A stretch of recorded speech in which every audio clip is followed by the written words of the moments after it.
Welcome back. देख रहे हैं आप बोले क्या बात है, और बातचीत क्रिकेट पे ही चल रही है। और अभी अभी जो लेटेस्ट खबर आई है वो यही है कि पाकिस्तान ने दूसरा T20 इंटरनेशनल मैच भी जीत लिया।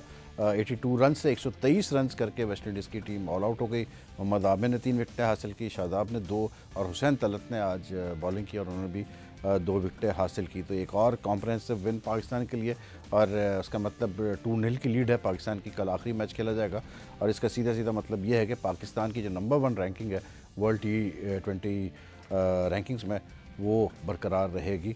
और एक्सपेक्टेड ये है कि शायद क्लीन स्वीप ही कर जाए पाकिस्तान ये सीरीज़, जिस तरह से सीरीज़ अब तक चल रही है।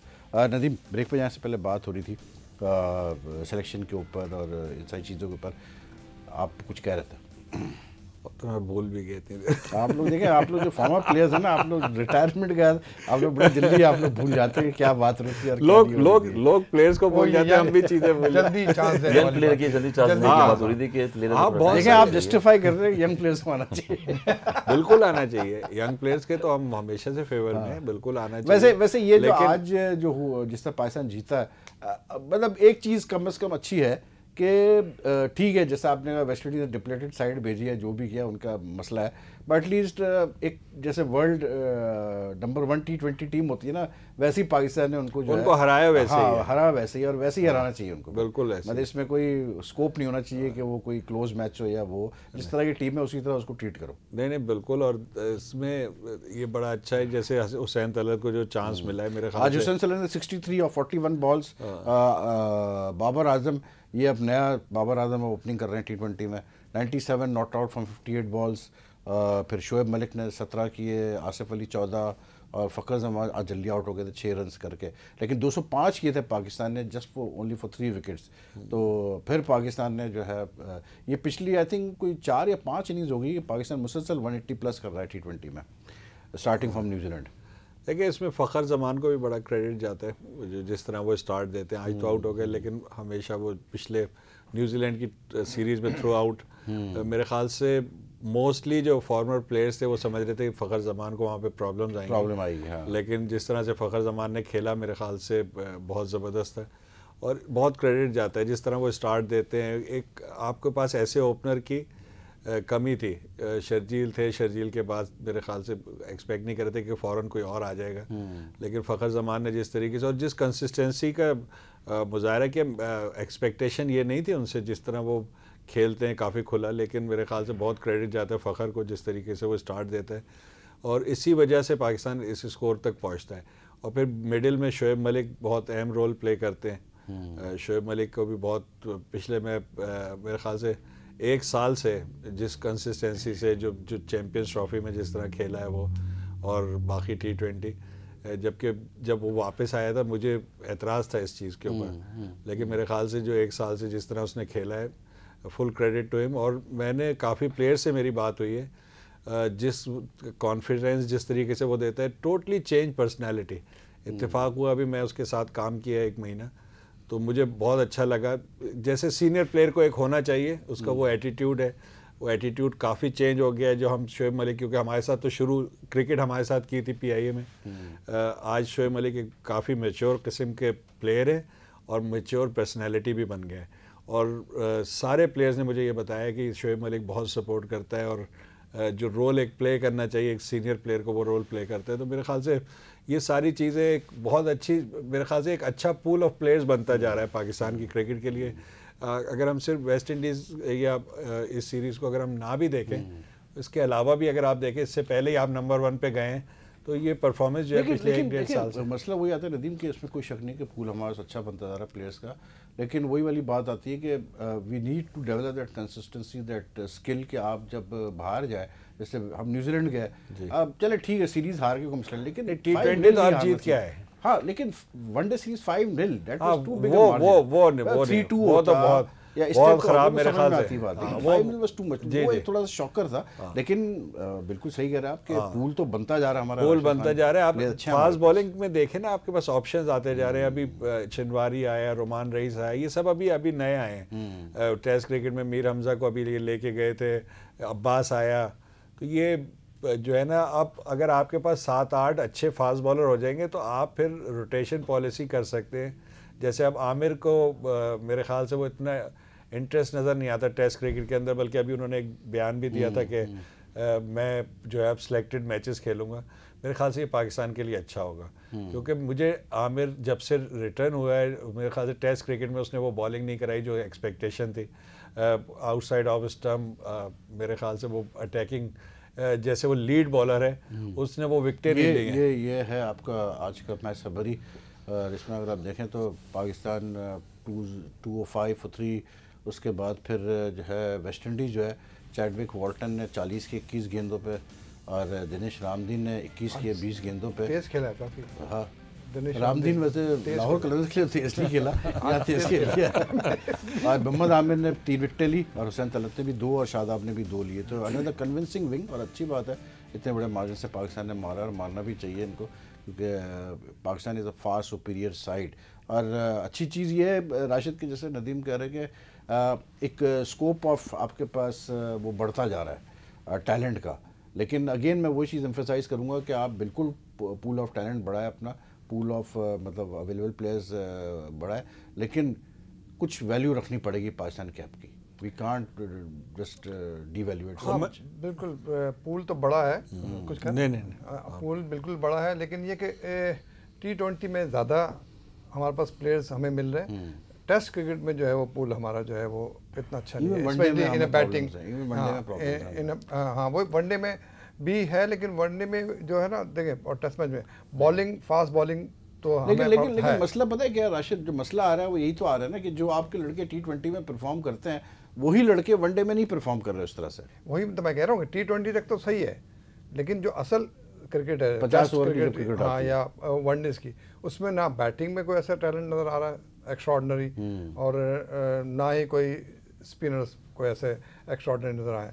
लेकिन अगर आप जहाँ तक फास्ट बॉलिंग में अगर आप देखते हैं तो वो उसमें हमारे पास टैलेंट है, और नए भी आ रहे हैं, जिस तरह के आफरीदी जो बच्चा है उसका है, फिर शनवारी है। मैं समझता हूँ कि इनको टेस्ट टीम के प्लेयर जो फास्ट बॉलर्स हैं उनको टोटली बिल्कुल अलग कर देना चाहिए। मेरे ख्याल से उमैद आसिफ बड़ा मिस हुआ है। उमैद आसिफ भी डिजर्व करता था कि जिस तरह की उसने वनडे में भी जो डोमेस्टिक हमारा हुआ था पाकिस्तान का, जहाँ पे सारे ट्रॉफी में ही बेस्ट ऑलराउंडर हुआ है, फिर वनडे में जहाँ पे सारे बॉलर स्ट्रगल कर रहे थे, बड़ी बैटिंग पिचेस थी, वहाँ पे उसने बड़ी अच्छी बॉलिंग कराई, फिर PSL में बड़ी अच्छी बॉलिंग कराई। और वो मिसिंग था मेरा। एक चीज़ मैं कह रहा था कि जिस तरह ये 2 मैचेस हुए हैं, ये जो बैटिंग ऑर्डर आया है, तो मतलब ये क्या फ्यूचर में यही बाबर आजम ही ओपनिंग करेंगे? तो मिकी ऑथर ही दे नहीं मतलब वही मतलब है कि आप मतलब जो हेड कोच है जो उनके दिल में आता है वो करते हैं, क्योंकि इससे लास्ट मैच में उनका दिल चाहेगा बाबर आजम को नीचे करने का तो वो नीचे कर देंगे। नहीं वो तो एक तो एक होनी चाहिए ना कि एक बैटिंग ऑर्डर जो है वो दुनिया में जो सारी टीमें हैं, हर बैट्समैन को पता होता है कि किस नंबर पे उसने खेलना है।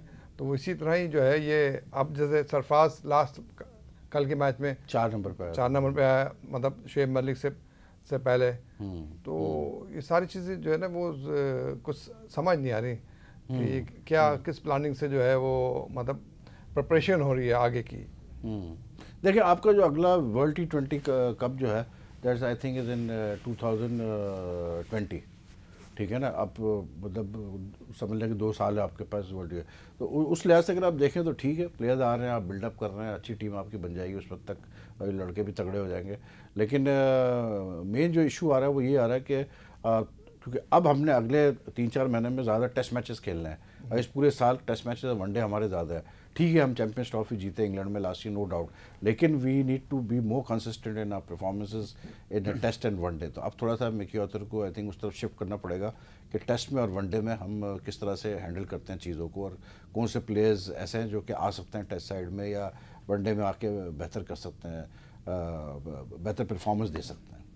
क्योंकि अभी इंग्लैंड में भी हमने वनडे मैचेस खेलने हैं और टेस्ट मैचेस भी हैं। इंग्लैंड में वनडे नहीं है, हम स्कॉटलैंड में खेल रहे हैं, शायद वनडे मैचेस में खेलेंगे। हाँ स्कॉटलैंड में खेलेंगे, लेकिन आयरलैंड से टेस्ट मैच है, 2 टेस्ट मैचेस इंग्लैंड से है, फिर जिम्बाब्वे में ट्राई सीरीज़ है वनडे की, उसके बाद फिर एशिया कप होगा मोस्ट वाले भी इंडिया में सितंबर में, फिर ऑस्ट्रेलिया न्यूजीलैंड है उनके साथ टेस्ट मैचेस। एक चीज़ बहुत अच्छी है, आपने शायद नोट की है कि नहीं की, कि वर्ल्ड में टॉप 10 जो लिमिटेड ओवर में लिस्ट ए के मैचेस हैं, टॉप 10 बैट्समैनों में 5 पाकिस्तानी बैट्समैन हैं। करंट जो टॉप 10 है ओवरऑल, जिनकी 50 से ऊपर एवरेज है, तो वो जो 5 पाकिस्तानी बैट्समैन वो अभी क्रिकेट खेल रहे हैं सारे। तो ये एक बड़ी इनकरेजिंग साइन है, और उसकी एक ख़ास वजह है जो मैं समझता हूँ कि मोस्टली जो मैचेस हुए हैं वो पिंडी में हुए हैं, हमारे जो वनडे टूर्नामेंट्स। और मैं बहुत क्रेडिट दूंगा पिंडी के जो ग्राउंड स्टाफ है जिन्होंने इतनी ज़बरदस्त पिचेस बनाई हैं। लोगों ने इस पे एतराज़ किया है कि जी बहुत बैटिंग पिच थी, लेकिन देखिए अगर आपकी डोमेस्टिक क्रिकेट में 300 रन बनाने की अगर आदत पड़ जाएगी प्लेयर्स को, तो डेफिनेटली उसका और उसका इम्पैक्ट आप देखें कि आज टॉप 10 में 5 पाकिस्तानी बैट्समैन उधर मौजूद हैं। तो मेरे ख्याल से मैं तो समझता हूँ वनडे में बेहतरीन बैटिंग पिच ही होनी चाहिए, ताकि बॉलर्स को और ज़्यादा अपनी वैरायटी का इस्तेमाल करना पड़े और डेवलप हो इंटरनेशनल क्रिकेट के लिए। तो ये बड़ी खुशाइन बात है कि 5 पाकिस्तानी बैट्समैन हैं उसके अंदर। और आई थिंक असर एक चीज़ और भी बहुत इंपॉर्टेंट है which we need to now realise के, ठीक है हमारा एक जब पाकिस्तान ने क्रिकेट पाकिस्तान बनने का जब हमने शुरू किया फिर से नए सिरे से, तो 50, 60, 70s, 80s, 90s की क्रिकेट हमारी डिफरेंट थी, प्लेयर्स डिफरेंट थे, कैलिबर डिफरेंट था। Now we end to a new मतलब सेंचुरी, और अब जो क्रिकेट हो रही है वो बहुत डिफरेंट है। आई थिंक ये भी एक थोड़ा सा वी नीड टू नाउ कैसे बोलते हैं डाइजेस्ट दिस फैक्ट कि अब जो क्रिकेट है वो डिफरेंट है, और उसी लिहाज से प्लेयर्स भी जो है सेलेक्ट किए जाते हैं। और वो अब मतलब हम अगर एक प्लेयर में ये तलाश करने की कोशिश करें कि वो जावेद मियां निकले या वसीम अकरम निकले या सलीम मलिक निकले या सईद अहमद निकले, तो फिर आई थिंक वो ज्यादती है। सिनेरियो डिफरेंट हो गया ना, पहले टेस्ट और वनडे होते थे, अब T20 भी इंक्लूड हो गया ना, जिसकी वजह से प्लेयर्स भी अब डिफरेंट आ गया ना असल। वो देखिए जिस जमाने में हाँ जब आप फर्स्ट क्लास और पाकिस्तान के लिए खेल रहे थे या नदीम खेल रहे थे या राशिद खेल रहे थे, उस जमाने में डिफरेंट बिल्कुल एक वो था सेटअप था। देखिए हमारे बस मेरे ख्याल से मैं अब डोमेस्टिक क्रिकेट में 3 साल से हूँ, तो मैं ये देख रहा हूँ कि जो स्किल लेवल है ना, लोग बोलते हैं कि जी हमारे दौर में बहुत अच्छा था, मेरे ख्याल से अब ज़्यादा अच्छा है। अच्छा डोमेस्टिक में वो इसलिए उसकी मैं आपको वजह बता देता हूँ कि जो शॉट्स अब वो प्लेयर्स खेलते वो हमारे दौर में नहीं खेले जाते थे। जाहिर बात स्किल बढ़ गई है जब भी तो वो शॉट खेलते हैं। इसी तरीके से बॉलर्स के पास जितनी वैरायटी है वो अब हमारे दौर में नहीं थी। अब हर बॉलर को स्लो बॉल, बाउंसर, यॉर्कर सारी चीजें करानी बॉलर को रीड कर लेता है, बॉलर बैट्समैन को रीड कर लेता है। जो एक चीज की कमी है, जो बहुत बड़ा डिफरेंस है, वो ये है कि उस वक्त क्रिकेटिंग जो सेंस थी वो बहुत ज्यादा थी, इस वक्त कम है। अच्छा उसमें भी मैं आज के प्लेयर को इसलिए ब्लेम नहीं करूंगा कि नंबर ऑफ मैचेस बहुत कम है। जैसे हम लोग खेलते थे तो कराची से खेलते थे और फिर डिपार्टमेंट से खेलते थे, 15-16 फर्स्ट क्लास मैच खेल लेते थे ना सीजन में। अब बहुत कम लोग 15-16 मैचेस खेलते हैं, क्योंकि वो सब एक साथ ही खेलते हैं, डिपार्टमेंट और फर्स्ट क्लास जो रीजन्स है, तो वो 10 मैच मिलते हैं मोस्टली प्लेयर्स को। तो हमारे दौर में आराम से हमको 16-17 मैच भी सीजन में मिल जाते, क्योंकि हम कराची से खेलते थे, मोस्टली फाइनल में जाते थे, PI से खेलते थे वो फाइनल में, तो हमको तो बहुत ज़्यादा मैच मिलते थे, कभी कभी 18 मैच भी मिल जाते। तो मेरे ख्याल से नंबर ऑफ मैचेस कम होने की वजह से, और उसकी सबसे बड़ी वजह है कि ग्रास रूट से क्लब क्रिकेट भी ख़त्म हुई हुई है। बहुत कम मैचेस होते हैं, कराची में एटलीस्ट फिर भी हो जाते हैं, बाकी शहरों में और भी कम है। तो वो जो नंबर ऑफ मैच प्रैक्टिस है जिससे क्रिकेटिंग सेंस आती है वो कम है प्लेयर्स के पास। लेकिन हम इन प्लेयर्स को ब्लेम नहीं कर सकते, ये मेरे ख्याल से हम लोगों को इस बारे में सोचना चाहिए, क्रिकेट बोर्ड को, रीजन्स को और ऑर्गेनाइजर्स को। प्लस ये भी है ना हसन के मतलब जिस बारे में आप लोग खेल रहे थे 90s 80s वगैरह की हम बात करें या इवन 2000 अर्ली 2000, उसमें एक क्योंकि साइकिल चल रहा था, तो जिस वक्त आप आए खेलने के लिए तो उसमें सारे वो प्लेयर्स खेल रहे थे जो कि बड़े मतलब स्ट्रॉन्ग और एक्सपीरियंस थे, तो you had to automatically follow करते थे, उनके एग्जाम्पल को फॉलो करना पड़ता था आपको। किसी ने 300 विकेट ली हुई हैं, 100 विकेट ली हैं सीजन में, किसी ने 1213 रन किए, 4 डबल सेंचुरियां उनकी, फिर वो पाकिस्तान की 30 स्क्वाड में शामिल होते थे, फिर वो कैंप में जाते थे, फिर A टीम में आप परफॉर्मेंस दोगे, A2 में होती नहीं, बहुत पूरा। और जैसे आपने 96 में डेब्यू किया था और राशिद का डेब्यू हुआ था आई थिंक 81 में अगेंस्ट श्रीलंका, 82-81 में हुआ था।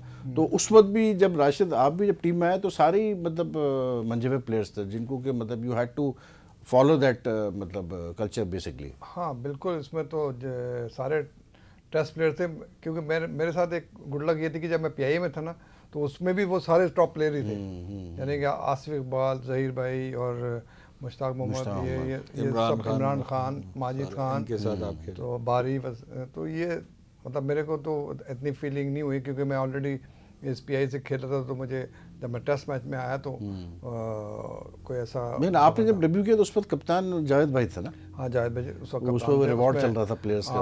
वो चार प्लेयर्स हैं हम जो जिनका डेब्यू हुआ। आप, सलीम मलिक, सलीम यूसुफ और एक और कौन था? ताहिर नक्काश। ताहिर नक्काश का और सब ने बड़ी अच्छी परफॉर्मेंस दी। हाँ हाँ हाँ हाँ।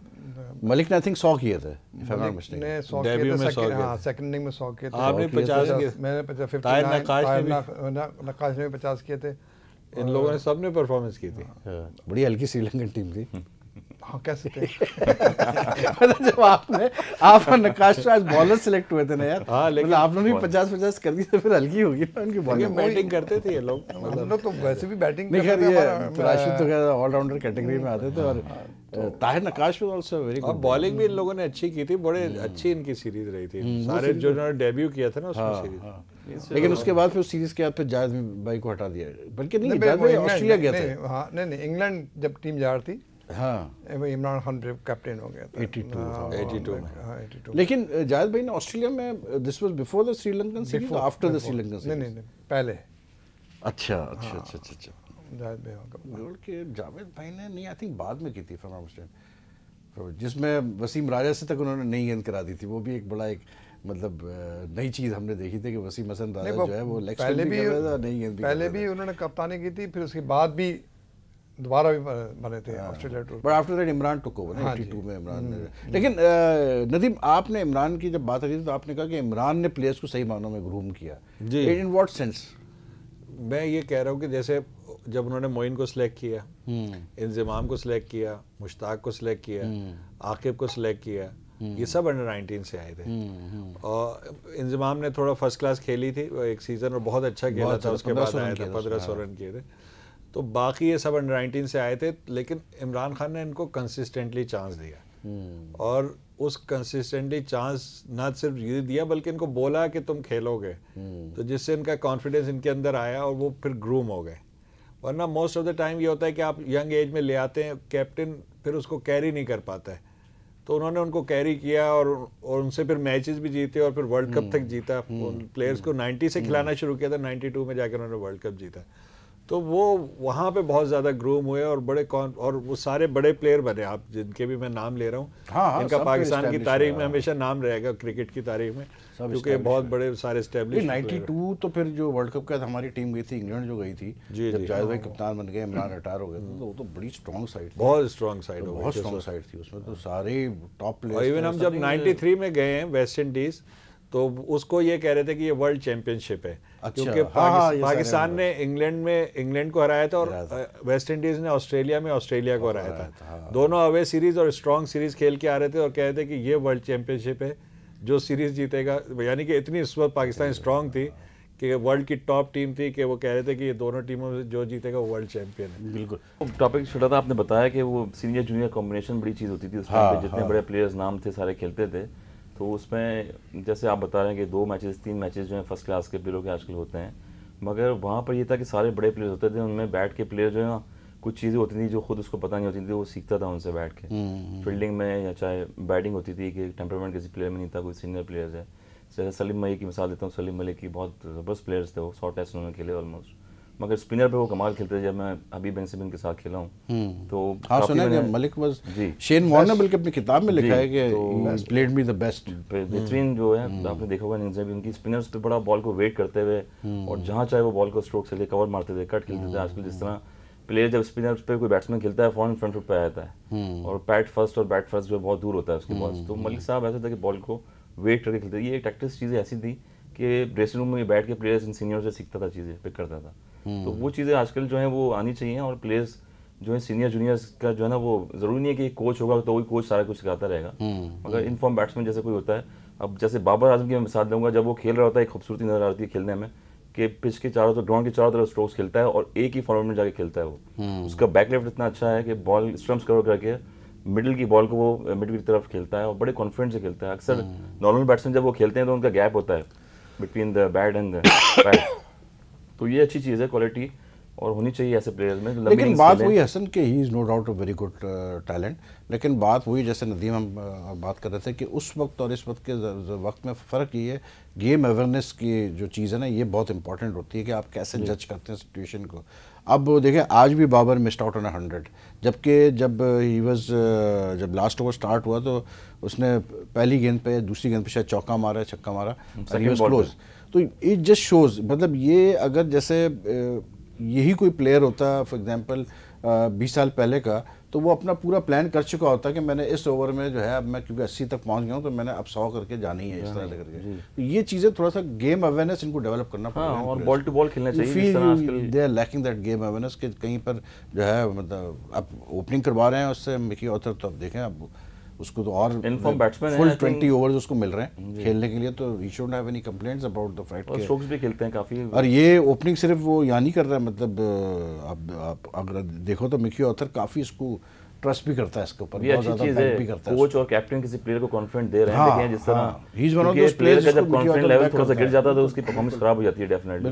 बिल्कुल वीकनेस जो है ना वो शो हो जाती है, सामने आना शुरू हो जाती है, इसकी वजह से प्रॉब्लम होती है। तो उनको कॉन्फिडेंस दिया हुआ है सरफराज जिस तरह बैटिंग करने नहीं आए और चांसेस दे रहे हैं, हुसैन तलत को चांस दिया टॉप। लेकिन बात वही आती है कि मैं सोचता हूँ कि with all the technological advancements और सॉफ्टवेयर और ये सारी चीज़ें आ गई हैं अब क्रिकेट में, इतना मतलब एक बेसिकली आपको एक चीज़ का पता चलता है, लेकिन उसके बावजूद मैं कभी यार सोचता हूँ कि जो आपको एक 2 टिप्स नेट में कोई बड़ा प्लेयर आपको दे देता है, वो उससे बड़ी चीज़ कोई नहीं होती अगर आप उसको समझ जाए तो। ये आपको उस पे थोड़ी मिल सकती है ना। हाँ, ये अभी जैसे मिसाल दूँ, बच्चों के लिए बहुत अच्छी चीज़ है कि हम संगाकारा के साथ बैठे थे तो उसने बोला कि मैं जब नेट करता हूँ तो मैं ये नहीं देखता कि पिच ख़राब है कि नहीं, बॉलर कौन बॉलिंग करा रहा है, कोई बच्चा करा रहा है कि कोई बहुत सीनियर बॉलर करा रहा है। मेरा ये प्लान होता है हफ्ते में 3 दिन नेट करते हुए कि मैंने आउट नहीं होना। अच्छा, चाहे वो जितना भी ख़राब से ख़राब बॉलर हो, ख़राब से ख़राब पिच हो। ओके।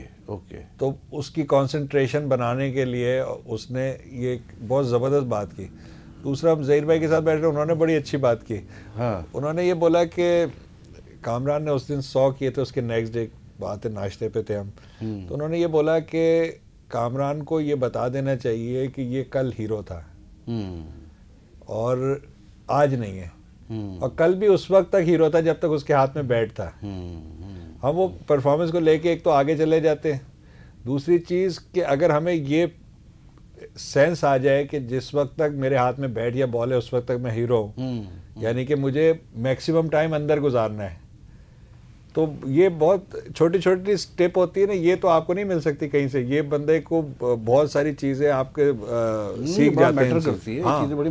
अब तो वहाब रियाज की अगर मैं मिसाल दूँ, जो उसने परफॉर्म किया PSL में, पेस भी थी उसके पास, सब कुछ था, बोल्ड वेरी वेल, लेकिन वही सोचने की बात कि अगर यही परफॉर्मेंस वो पाकिस्तान के लास्ट फ्यू मैचेस में दे देता तो टीम से बाहर नहीं होता। फिर वो ये चीज़ बड़ी मैटर करती है, किस टाइम पे आप यू हैव टू ग्रास्प के चांस, आपको चांस मतलब अब जैसे हुसैन तलत को 2 चांस मिले, उसने ग्रास्प कर लिए, कल और वहां अच्छी बैटिंग की, आज वो अच्छी। वहाब जैसे सीनियर प्लेयर के लिए ये भी नहीं है कि कोई इंटरनेशनल और उसमें कोई उसके लिए अब डिफरेंस रह गया, मतलब उसको वो लेवल जो जैसे मेरे ख्याल से जो 3 साल में PSL में वहाब ने परफॉर्मेंस दी है, ऐसी परफॉर्मेंस ने पाकिस्तान से नहीं दी। उसने पाकिस्तान से ऐसी परफॉर्मेंस नहीं दी, अगर वो देता तो इस वक्त नंबर 1 बॉलर होता पाकिस्तान। लेकिन उसको अब चांस दोबारा मिलना चाहिए, क्योंकि जिस तरीके से उसने परफॉर्मेस की है वो हर साल करता है। नहीं, और ड्रॉप होने के बाद दोबारा जब कमबैक उसका जो है ना वो उसको मिलना चाहिए था, क्योंकि उसने ऑल्दो उसने समझ लें कि सबसे ज़्यादा विकेटें 18 उसने भी लिए हैं, और फ़हीम जो है लड़का उसने भी। PSL का सबसे बेस्ट बॉलर वहाब रियाज है, आपको पता है 3 साल में। हाँ, चाहे वो इकॉनमी रेट हो चाहे वो विकेटों का हो, उस हर साल समी ने भी जो है तीनों PSL में समी ने बहुत अच्छी बोली। जैसे अभी ये नदीम बात कर रहा ना कि अवेयरनेस की बात हो रही थी, मैं भी मतलब थोड़ा सा शेयर कर लूँ कि ज़हीर भाई जब इंडिया की टीम आई तो उनके 98 सेंचुरीज थी, तो साइड मैच था उससे पहले, तो उनके जो मतलब कॉन्फिडेंट की बात देखें कि उन्होंने कहा यार मैं 99 सेंचुरी करूँगा साइड मैच में और 100 सेंचुरी करूँगा टेस्ट मैच में, और की उन्होंने। तो वही मतलब जो पुराने प्लेयर्स की प्रिपरेशन होती थी, बैक पे उनको पता होता था कि किसके अगेंस्ट खेल रहे हैं, कैसे मसला ये भी है ना Rashid, we have to also look at this way कि देखिए एक तो पैसा बहुत आ गया क्रिकेट में, अब उतना वो उस ज़माने में इतना पैसा नहीं होता था क्रिकेट में, दूसरा इतना कमर्शलाइजेशन नहीं थी प्लेयर की, इंडोर्समेंट्स और ये और वही सारी चीज़ें इतनी नहीं होती थी, plus add to that social media की इन्वॉल्वमेंट वगैरह भी काफ़ी अब आ गई है, थोड़ा सा हालात बहुत डिफरेंट है, थोड़ा सा कि काफ़ी डिफरेंट है। लेकिन अब अगर उस ज़माने में मैं सोचता हूँ कि अगर सोशल मीडिया होता और इतनी ये मतलब डिस्ट्रैक्शंस होती जो अब है, कमर्शियली मैं बात कर रहा हूँ, क्या मतलब उस तरह से उस वक्त के प्लेयर्स फोकस कर पाते क्रिकेट में या नहीं कर पाते? नहीं, लेकिन मुश्ताक मोहम्मद का नदीम मैं बता रहा हूँ, एक छोटा सा मुझे याद है किस्सा कि कैसे नॉट मुश्ताक, जावेद भाई का, कि नेशनल स्टेडियम पे जब 89 में या 90 में जब ऑस्ट्रेलिया की टीम आई थी 89 में, तो कराची में पहला टच जीत गया जिसमें बॉबी सैमसन ने बड़ा शोर मचाया था, उनका मैनेजर जो था।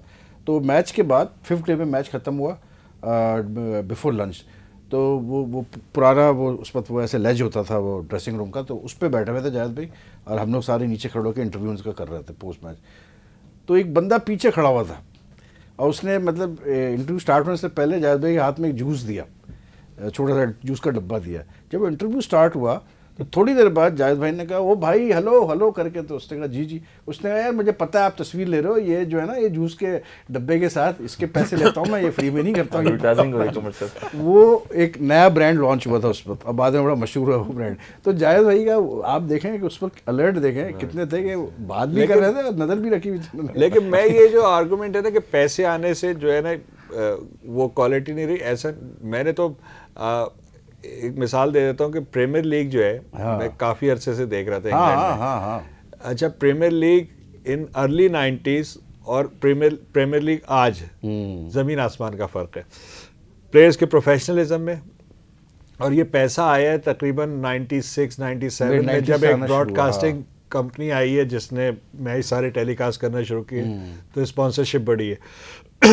तो आज जब हम उस वक्त देखते थे तो प्लेयर्स के स्कैंडल्स, कोई ड्रिंक करते हुए पकड़ा गया, कोई कुछ ये कर रहे, डिसिप्लिन नहीं था। लेकिन जैसे जैसे पैसा आया तो वो बहुत डिसिप्लिन हो गए, अब आपको वो स्कैंडल्स नज़र नहीं आते, प्लेयर्स बहुत प्रोफेशनल हो गए।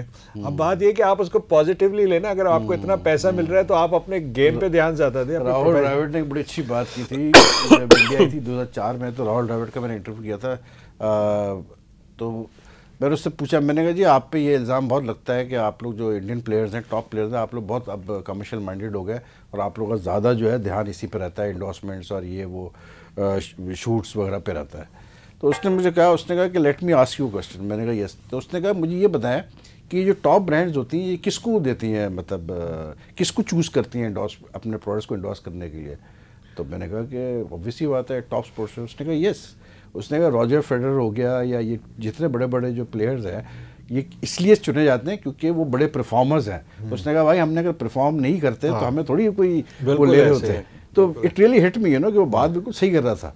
लेकिन वही फिर नदीम बात आपकी सही है कि एक प्रोफेशनल स्पोर्ट्समैन को फिर वो बैलेंस करके चलना, बैलेंस करना है ना आपने। ये तो नहीं आप बिल्कुल ही फिर आपने अपना ख्याल रखना है, आपने हर चीज। अब आपको जब इतनी आपकी वर्थ हो गई है तो फिर आपको विकी ऑथर का ये आर्गुमेंट मैं इसलिए उसको नहीं मानता। मतलब I have no doubt in my mind कि उसके लाइक डिसलाइक बहुत है, उसके पर्सनल इश्यूज भी काफ़ी है प्लेयर्स के साथ, वो सब अपनी जगह। लेकिन उसने अगर एक अच्छी चीज़ पाकिस्तान क्रिकेट में लाके इंट्रोड्यूस की ना, वो ये कि उसने फिटनेस को बहुत ज़्यादा ऊपर लेके गया, which was lacking in Pakistan cricket. और इस चीज़ का उसको बहुत क्रेडिट जाएगा। और मैंने उसको ये देखा, मैं थोड़ा सा उसके करीब से देखा तो मुझे ये लगा कि वो काफ़ी सिस्टम में काम करता है।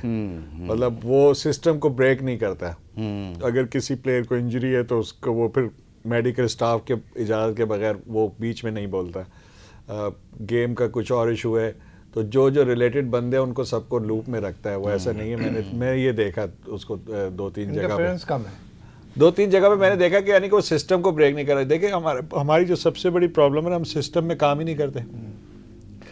मुझे थोड़ा सा इत्तेफाक हुआ काम करने का, तो मैंने ये देखा कि लोगों को ये नहीं पता कि हमने किसको रिपोर्ट करनी है, किसके अंडर काम करना है। कुछ ने कहा कि जी मैं हेड कोच को बता दूंगा कि मैंने क्या कराना है बीइंग अ ट्रेनर या फिजियोथेरेपी। तो मैंने उनको बोला भाई आप उसको नहीं बताएंगे, उससे आप पूछेंगे कि आपने क्या करना है। मतलब इतना एक बिल्कुल सोच का डिफरेंस है। तो हमको वो सिस्टम डेवलप करना पड़ेगा। जैसे जैसे ये प्रोफेशनलिज्म बढ़ रहा है, मेरे ख्याल से हमको ट्रेन करना पड़ेगा सब लोगों को किस तरह सिस्टम में काम किया जाता है। और वो ये काम बहुत अच्छा कर रहा है, ये काम बहुत अच्छा कर रहा है। मॉडर्नाइजेशन ऑफ क्रिकेट है भाई, है अब क्रिकेट डिफरेंट हो गई है। अब क्रिकेट में इतना पैसा आ गया कि यू हैव टू, जैसे प्रीमियर लीग की आपने मिसाल दी नदीम, तो उसी तरह बिल्कुल ऐसे प्लेयर्स को अपने आप को उसी लेवल पे रखना पड़ेगा।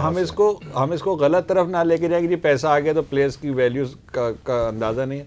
मेरे ख्याल से प्लेयर को सोचना चाहिए कि जब अगर इतना पैसा अगर आप पे ऊपर कोई लगा रहा है तो they expect something from you, और उसके लिए आपको फिर तैयार होना पड़ेगा, चाहे वो फिजिकल हो, मेंटल हो, टेक्निकल हो, जो भी है आपको वो परफॉर्म करना पड़ेगा। जैसे राहुल द्रविड़ ने आपने बताया कि अगर वो परफॉर्म नहीं करेंगे तो देन आप कोई ऐसी प्रोडक्ट नहीं है। भी मतलब उसका पॉइंट ये था कि जो बड़े ब्रांड्स होते हैं वो एक certain level of perform excellence पे जब आप आते हैं फिर वो आपको टच करते हैं। वो ऐसे नहीं कि पहले ईयर में आपका आ जाएंगे नहीं कर दो, वो देखते हैं हाँ भाई 2 साल से ये बड़ा मतलब परफॉर्म कर रहा है, फिर वो आके आपको हाँ, या फिर वो ऐसा करते हैं कि वो पंडित्स को सुनते हैं और यंग एज में प्लेयर को ले लेते हैं और लंबा कॉन्ट्रैक्ट कर लेते हैं। बहुत ज्यादा होता है फुटबॉल में बहुत ज्यादा होता है। आपने कॉन्ट्रैक्ट नहीं किया असन, इतनी यंग एज में आपने डेब्यू किया।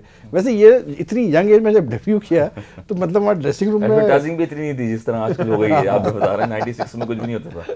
शायद स्कूल्स में कटिंग आती थी, अखबारों में, पेपरों में, मैगजीन्स में, माशाल्लाह अखबारें होता है, एक होता था उसमें जिसमें सारे प्लेयरों के शौक और शौक क्या खाते हैं, क्रिकेटर मैगजीन होता था, बड़ा होता था। तो वो वहीं से प्लेयर जो है हाईलाइट होते थे उस टाइम, उस दौर में। तो अभी तो कमर्शलाइज बहुत ज़्यादा हो गया है टेलीविजन के थ्रू, माशाल्लाह से बड़ा प्लेयर्स को हाइप मिलती है और एकदम से। लेकिन अभी कभी ये फील आती है कि शायद उस पर अगर थोड़ा डिले हो जाता आपका डेब्यू तो आपका कैरियर शायद चेंज हो जाता तो अच्छा होता, कोई बेहतरी होती, मगर कैरियर डिफरेंट होता। अल्लाह मियां जो बेहतर करता है, कम उम्र में खेला, रिकॉर्ड हुआ है, कंसिस्टेंसी अंडर 15 वर्ल्ड कप खेला, 2 अंडर 19 वर्ल्ड कप खेले, जिसमें Imran Tahir MTN world cup हमारे साथ जब यहाँ खेलते थे तो यहाँ पर वो खेले और प्लेयर्स ने काफ़ी स्ट्रगल किया। मैंने भी डोमेस्टिक में काफ़ी स्ट्रगल किया, मगर खुशी हुई शायद नसीब में था, किस्मत में। उस टाइम पे इतने बड़े प्लेयर्स थे हमारे, उनके साथ खेला मैं। वसीम भाई जैसे हो गए, मुइन भाई और रिंजी भाई वगैरह, ये लोग बड़े सीनियर प्लेयर्स थे, उन्होंने बड़े रन्स किए पाकिस्तान के लिए नाम। तो उनसे जो कुछ था सीखा बैठ के और क्रिकेट को। लेकिन ये चीज़ ज़रूर है हसन के मतलब अभी भी आप लास्ट सीजन में खेले ना, यू प्लेड फॉर पीटीवी से, हाँ स्टिल प्ले, उसमें भी रन, यू स्टिल भी रन्स किए मैंने मसला से, और तकरीबन 37 सेंचुरीज हैं फर्स्ट क्लास की भी। Very good. 54 का मेरा एवरेज था, अभी 45 का 40 का समथिंग। Very good. तो I just trying to myself की कोशिश करता रहता हूं जहां लीग्स क्रिकेट हो रही है पाकिस्तान में। There are couple of players जो हम कहते हैं कि लॉस्ट टैलेंट है पाकिस्तान का, उसमें डेफिनेटली आप हो। जाहिद फजल है, जाहिद फजल क्या प्लेयर था, क्या बात थी उसकी, वेस्ट हो गया पाकिस्तान के लिए वो। हालांकि इमरान जब कप्तान था, इमरान बड़ा उसको वो करता था, काफी सपोर्ट करते थे और बड़े डोमेस्टिक भी खेले हैं, पीआई की तरफ से खेलते हैं। ऐसे बड़े प्लेयर हैं जो वेस्ट हुए। एक वो पेस बॉलर होता था मोहम्मद जाहिद, वेस्ट हुआ। प्लस एक और वो जाता जिसने डेब्यू भी किया था पिंडी में अगेंस्ट जिम्बाब्वे, अशफाक। क्या वो अच्छा सीम बॉलर था, वो भी बेचारा, उसका तो खैर एक्सीडेंट वगैरह हो गया था उसकी वजह से। बहुत सारे प्लेयर्स हैं ऐसे, वो लक की बात होती है, लक की बड़ी नसीब की बात भी होती है, मतलब नसीब की बात होती है। अब आपके सामने देख लेना PSL में मतलब शादाब खेला ठक करके पाकिस्तान, मतलब इससे क्विक कैसे बोलते हैं, फास्ट ट्रैक है। बहुत कम प्लेयर्स हैं जो कि जो इस फॉर्मेट में खेल के आजकल तो ज़्यादा आ रहे हैं, मगर फास्ट ट्रैक। जैसे असद शफी प्लेयर हैं जो कराची में जब खेल रहे थे माशाल्लाह से, वो वाइट प्लेयर हैं, वो जो डोमेस्टिक सीजन में परफॉर्म करके आए थे, जब वो कराची की तरफ से खेलते रहे, कंसिस्टेंसी में डोमेस्टिक बैलेंस किए और मैच्योरिटी दिखाई। अजहर अली हो गए जैसे वो खेलते थे, और कुछ वो प्लेयर हैं जो कंसिस्टेंट खेले हैं। Anyway I have to take a break. और अगर आप ये सोच रहे होंगे कि हम मतलब पाकिस्तान वेस्ट इंडीज सीरीज़ पे क्यों नहीं डिस्कशन कर रहे हैं मैच के ऊपर, तो उसकी सिंपल सी वजह ये है कि इतना वन साइडेड ये सीरीज़ और इतनी स्ट्रॉन्ग हमारी टीम है कि हम उस पर क्या डिस्कस करें। हमने डिस्कस कर लिया है कि हुसैन तलत ने अपना चांस ग्रास्प किया, वेरी गुड, नज़र आ रहा है कि ये एक ऐसा प्लेयर है जो इसमें बहुत पोटेंशियल है और ये आगे जाएगा। रही बात वेस्ट इंडीज़ की परफॉर्मेंस की, वो आपके सामने कि आज फिर वो 82 रन से मैच हार गए। कल 142 से आ रहे थे, आज 82 से आ रहे थे। अब देखते हैं कि थर्ड में शायद वो कम कर पाते हैं मार्जिन को या नहीं कर पाते हैं। थोड़ा सा यहाँ पर ज़रूर जिक्र मैं करूँगा कि क्रिकेट की हम बात कर रहे हैं तो हमारी वुमेंस जो नेशनल टीम है उन्होंने अभी श्रीलंका का दौरा किया और अच्छी परफॉर्मेंस रही उनकी और वहाँ पर सीरीज़ जीत के आए। और आई थिंक ओवरऑल अगर हम देखें क्रिकेट का जो इस वक्त हमारे हालात है पॉजिटिव है, टैलेंट आ रहा है नया, काफ़ी क्रिकेट खेली जा रही है, PSL बहुत बड़ा ब्रांड बन गया है। और प्लस सबसे इम्पॉर्टेंट चीज़ ये कि इंटरनेशनल अब जो है प्लेयर्स को हम देख रहे हैं अपने ग्राउंड्स पे, और कराची में फिर से जो है कैसे बोलते हैं इंटरनेशनल क्रिकेट वापस आई है, और 9 साल बाद जो है हमने यहाँ पर PSL का फाइनल देखा, और अब जो है वेस्ट इंडीज़ और पाकिस्तान की सीरीज़ चल रही है T20 सीरीज़। तो a lot of positive development so far in Pakistan cricket and we seem to be moving ahead. और हसन मतलब अगर हम ओवरऑल सिनेरियो देखते हैं तो एक ऐसा सिनेरियो है कि जिसमें हम ये होप कर सकते हैं कि अगले साल जब वर्ल्ड कप होगा तो हमारी team would be one of the top contenders. जी हाँ बिल्कुल, जिस तरह हम कह रहे हैं कि प्लेयर्स वर्ल्ड क्लास प्लेयर्स हैं, सारे पाकिस्तान भी आ रहे हैं, और जितनी कोशिश हो रही है PCB की, पाकिस्तान क्रिकेट बोर्ड की और चेयरमैन साहब की बड़ी कोशिशें हुई हैं कि लाहौर में कराया, फिर कराची में यहाँ पर करवा रहे हैं, तो और प्लेयर्स आ रहे हैं। इस तरह नेक्स्ट ईयर इंशाल्लाह और इम्प्रूवमेंट आएगी, और पाकिस्तान की वुमेंस टीम जो है जिस तरह ये इवेंट्स खेल रही है, टूर्नामेंट्स खेलती है, इससे और बूस्टअप होगा पाकिस्तान की क्रिकेट को, काफ़ी इम्प्रूवमेंट आएगी इंशाल्लाह आगे फ्यूचर में। नहीं, और सबसे मेन वही चीज़ है, अब हमारे सामने एक चीज़ पता है हमें कि नेक्स्ट ईयर वर्ल्ड कप है, और वो अब जैसे जो एक क्रिकेट एक फ़ैन है, जो एक ऑर्डिनरी क्रिकेट फ़ैन है, या इवन जो बहुत ज़्यादा इन्वॉल्व है, वर्ल्ड कप को एक बेसिकली वो रखा जाता है, एक बेंचमार्क है कि जी वर्ल्ड कप अगर आप जीत गए तो आपने मतलब आपकी क्रिकेट बहुत अच्छी है। तो I think that is why बहुत इम्पॉर्टेंट है कि हमारे टाइम भी है पूरा एक साल मिल रहे हैं, सीरीज खेल रहे हैं, हाँ सीरीज भी खेल रहे हैं कि we should have the ideal buildup for the world cup. Rashid Khan मेरे ख्याल से हाँ बिल्कुल डेफिनेटली, देखिए हर तरफ चेंज आया, वुमेंस टीम में की मैनेजमेंट में भी चेंज आया, मैनेजर रकीब सर आ गए, फॉरेन कोच आ गए, फॉरेन कोच आ गए, कोच आ गया, चीफ सेलेक्टर सिलेक्शन कमेटी में चेंज आ गया, जलाल आ गया, तो मतलब उसके पॉजिटिव रिजल्ट आ रहे हैं। और इवन अगर आप पाकिस्तान की मेंस क्रिकेट की तरफ देखें तो उसमें भी बहुत सारी चीज़ें जो हैं अच्छी नज़र आ रही हैं। T20 के हिसाब से अभी भी हम नंबर 1 हैं, और ICC चैम्पियंस ट्रॉफी के बाद पाकिस्तान के चांसेस डेफिनेटली ज़्यादा हैं कि मतलब वर्ल्ड कप के लिए, और उस कैटेगरीज में आ गई है कि जी के पाकिस्तान टीम भी वन ऑफ द फेवरेट्स है 2019 के वर्ल्ड कप में। तो ओवरऑल बहुत अच्छी खुशखबरियाँ हैं क्रिकेट के हवाले से पाकिस्तान में, और आई थिंक आगे भी उम्मीद है कि ये जिस सिलसिला जो चल रहा है इसको जारी रहेगा, और इसी तरह जिस तरीके से PCB काम कर रही है। मुझे एक चीज़ की बड़ी I was very happy to hear कि अभी जो कैंप लगा था पाकिस्तान का यहाँ पर, उसमें मतलब मोहम्मद मसरूर जो है जो अंडर-19 मतलब कराची अंडर-19 एसोसिएशन के साथ काफ़ी उन्होंने काम किया, उनको बुलाया गया था कैंप में कि वो थोड़ा सा मतलब साथ रहे, और प्लस अब अंडर-16 के साथ फिर वो कहीं जा रहे हैं टूर पे। तो ये भी एक अच्छी चीज़ है कि जो लोग डोमेस्टिक पे मेहनत कर रहे हैं या रिजल्ट दे रहे हैं, they are being rewarded by the Pakistan cricket board. मैंने हमेशा यही कहा कि जितने भी जो हमारे कोचेज़ हैं रीजन के या डिपार्टमेंट में भी जो हैं कोचेज़ अच्छे कोचेज़ हैं, उनको बिल्कुल उन्हीं को चांस मिलना चाहिए, क्योंकि पास्ट में ये हुआ कि जी एकेडमी से NCA से जो है वो जाते थे। तो इस दफ़ा बड़ा ये बड़ी अच्छी बात है कि भाई कि मसरूर को जो है वो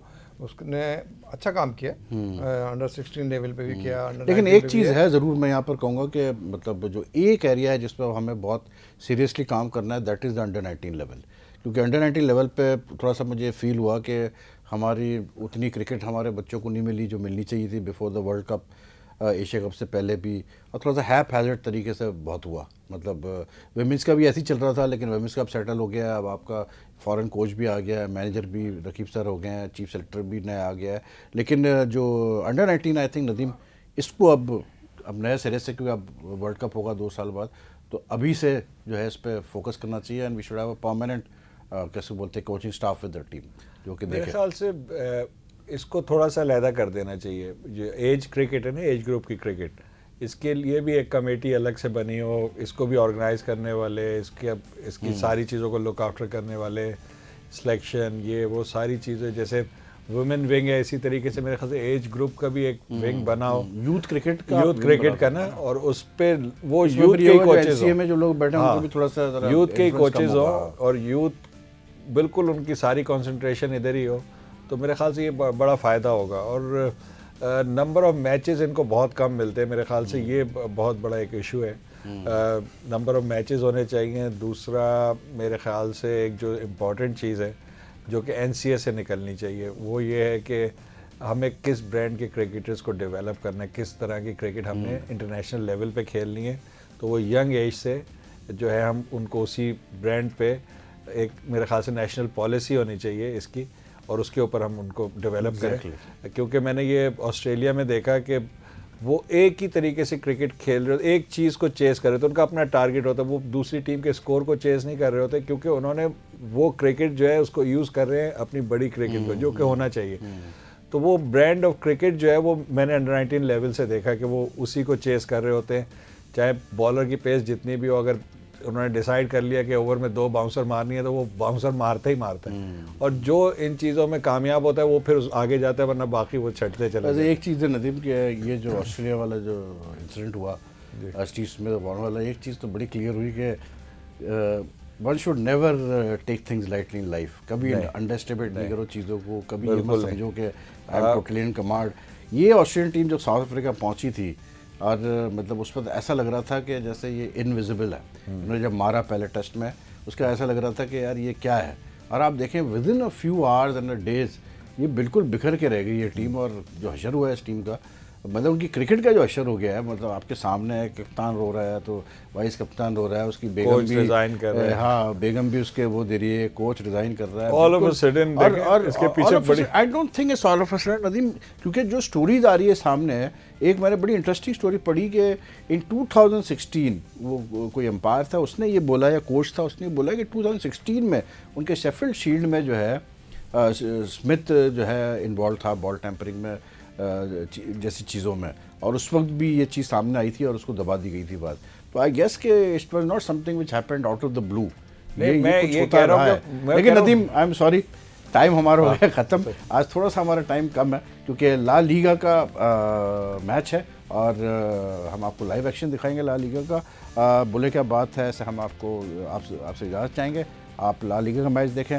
कल फिर हम आपसे मुलाकात करेंगे रात को 10 बजे।